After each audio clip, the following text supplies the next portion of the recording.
mental gymnastics to pretend the problem doesn't really exist? Or does one find the energy and strength of spirit to face the problem head on and work to create right order and healthy structure in the face of our natural inclination as human beings towards chaos and degeneration?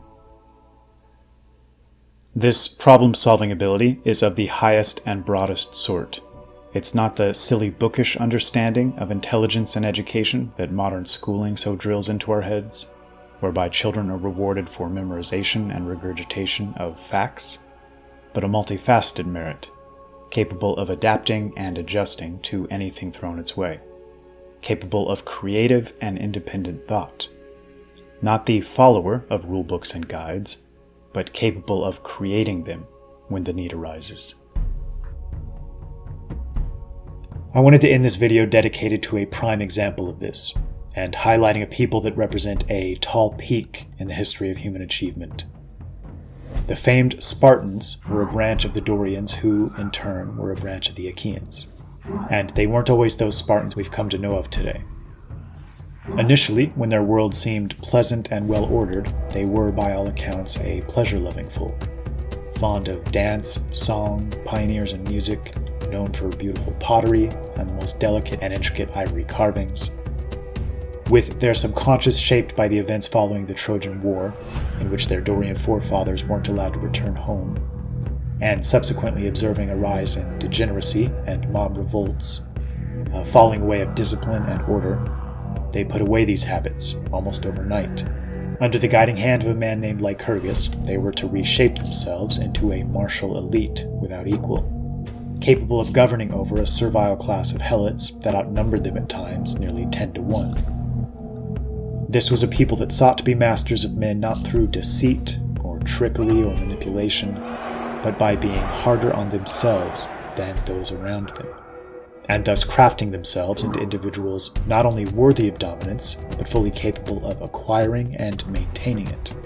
The Spartans came up with their own take on colonization. They turned their eyes west and began to wonder what opportunities there were beyond the mountains.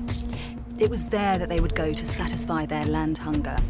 It was there that Shangri-La would reveal its darker side, because it was there that a slave nation would be created to serve the Spartan master race.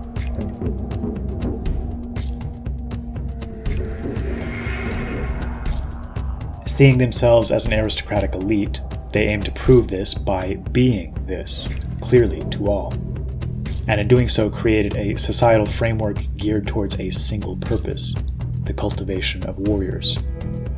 As a first step to prevent corruption, Lycurgus forbade any citizen to engage in commerce. Amusingly and creatively, he limited currency to the use of cumbersome iron spits, to the extent that even a moderate purchase might require enough to, quote, fill a good-sized wagon. Lycurgus was equally disdainful towards democracy, which most noble Greeks of the day viewed as mob rule, ultimately a system at the whim of those who were most willing and able to deceive, manipulate, and control the mob. Legend has it that when confronted by a supporter of democracy, he urged the man to, quote, start with your own family. Unlike Athens, who would eventually shift in this general direction prior to its decline, Sparta was to be shaped into a hierarchy of merit, self-discipline, hardness, and courage.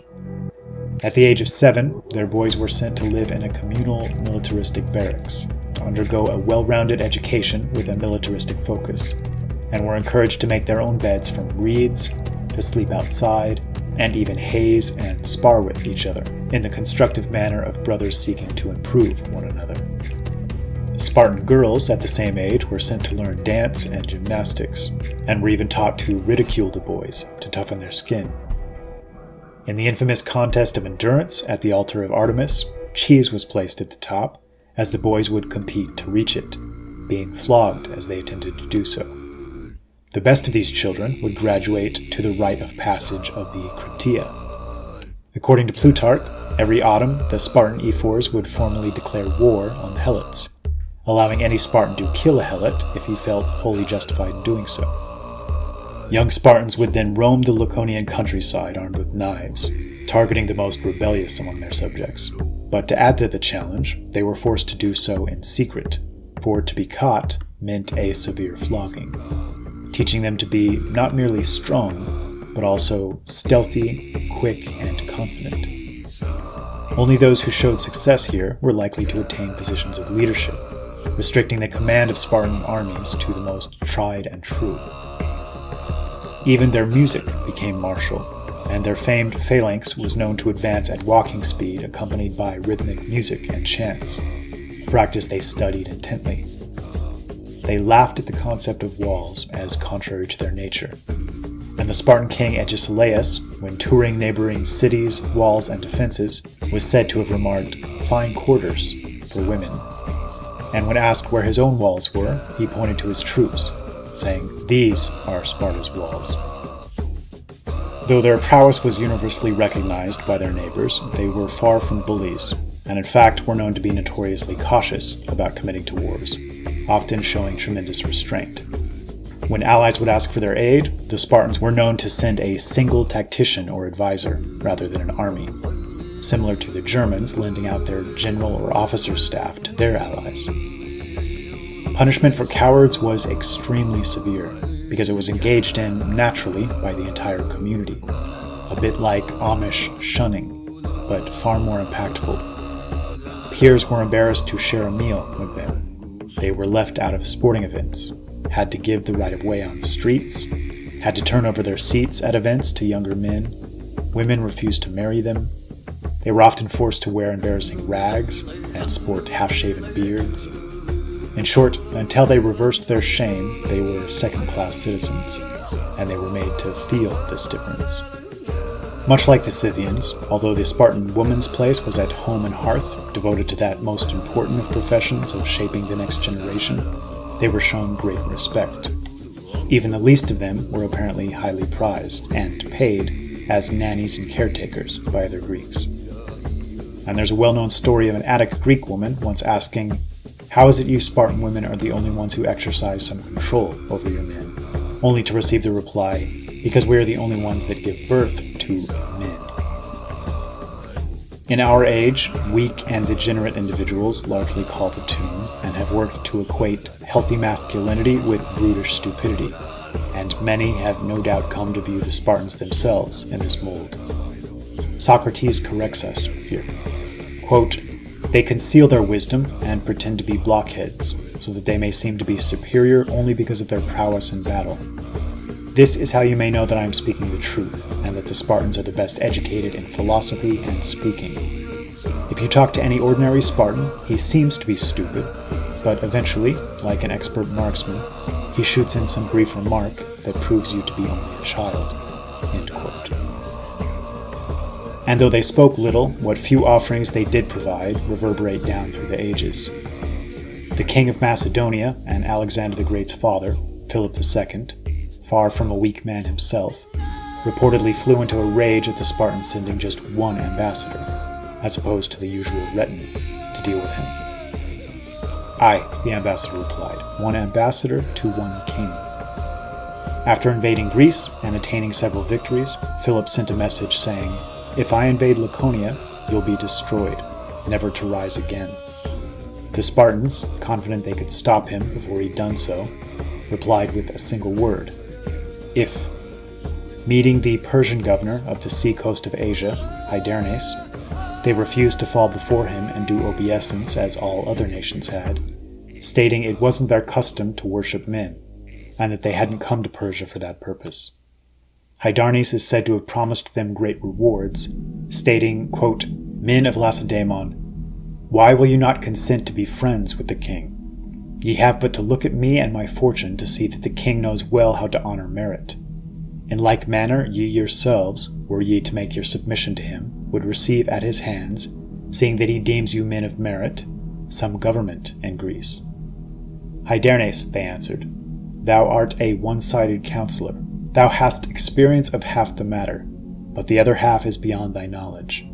A slave's life thou understandest, but never having tasted liberty, thou canst not tell whether it be sweet or no.